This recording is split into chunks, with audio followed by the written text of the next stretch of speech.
Continuamos en Telenoticias Neonias. Un comité de la Cámara de Representantes votó la madrugada de este miércoles para concluir las audiencias sobre los cargos que enfrenta Alejandro Mayorkas y enviarlos al Pleno de la Cámara para un voto formal. Randy Serrano con la información.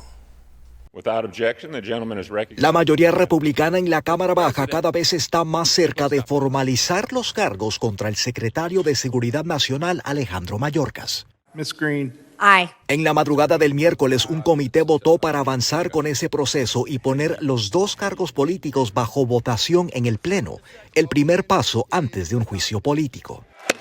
Mayorkas es acusado de rehusarse a hacer cumplir las leyes migratorias del país y de abusar de la confianza pública. Mr. Correa.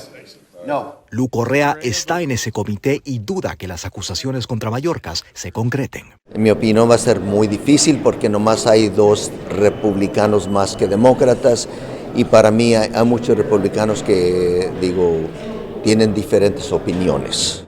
No obstante, un voto se podría llevar a cabo en los próximos días. Si una mayoría aprueba los cargos, el caso quedaría en manos del Senado. Puede inmediatamente o más adelante presentar hacer un juicio en frente de los senadores y para que encontraran al secretario culpable tuviesen que obtener 2/3 partes del Senado o 67 votos. Una barra muy alta en un Senado de mayoría demócrata donde no se espera que haya una destitución. Aunque los republicanos no logren destituir a Mayorkas, sí podrían lograr poner las políticas migratorias del presidente Joe Biden en primera plana durante un año electoral, un tema que seguirá dando de qué hablar en los próximos meses. Este miércoles ni siquiera se había programado un voto sobre los cargos que enfrenta Mayorkas. Pero el presidente de la Cámara Baja aprovechó para arremeter contra las políticas migratorias del presidente Joe Biden, a quien acusó, junto con Mayorkas, de ser los arquitectos de la crisis que se vive en la frontera sur. En Washington, Randy Serrano, Telemundo. Muchas gracias, Randy. Y en El Salvador incumplen estándares mínimos de integridad electoral. Eso lo señala WOLA desde los Estados Unidos. Estas y otras informaciones de nuestros países.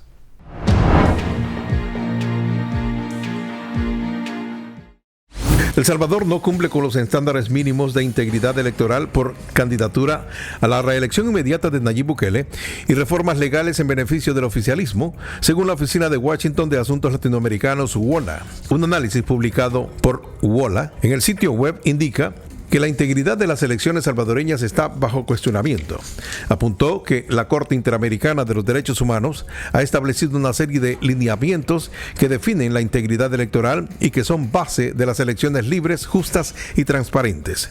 Indicó que se trata de garantías judiciales, mayor transparencia, una administración electoral independiente, seguridad y publicidad en el conteo de votos, equidad de recursos para competir y claridad de las normas jurídicas electorales. El Salvador ha incumplido estos estándares mínimos para el ejercicio de los derechos políticos, acotó el Centro de Estudios de Promoción de los Derechos Humanos en América. En Honduras, la Surtidora Nacional de Productos Básicos, Banasupro, y la Secretaría de Salud, CESAL, firmaron un convenio de marco de colaboración para la adquisición de suministro de productos y alimentos y bebidas para hospitales. La titular de CESAL, Carla Paredes, señaló que la iniciativa del suministro de bebidas y alimentos para 27 centros hospitalarios a la red pública del país está garantizando la alimentación a los pacientes con productos frescos y precios módicos. Entre los productos de Banasupro suministrarán se encuentran abarrotería, granos básicos, lácteos, carne, verduras, frutas y hierbas que se destinan para la preparación de alimentos en los centros hospitalarios para los pacientes, detalló. En Nicaragua, la Asamblea Nacional del Parlamento nicaragüense aprobó en Managua una reforma a la ley creadora de la Cinemática Nacional al firmar una serie de tasas que deberán pagar las personas naturales o jurídicas que deseen producir, comercializar y exhibir material audiovisual en Nicaragua. La reforma a esa ley, propuesta por el Ejecutivo para facilitar y agilizar los servicios de Cinemateca Nacional, brindará para promover el desarrollo y realización de las producciones audiovisuales que aporten una cultura de paz, valores y respeto.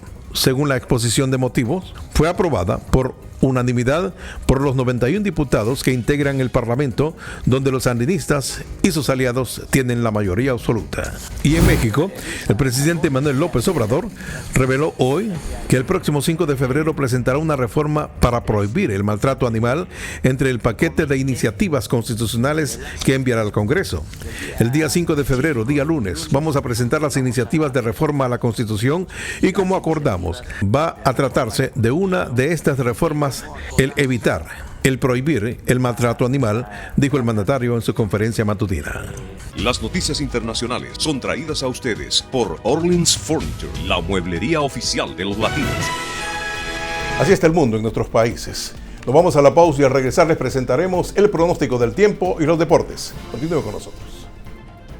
Un sistema de lluvias y tormentas estaría llegando hacia nuestra región próximamente, y cómo nos estaría afectando se los cuento al regresar de la pausa.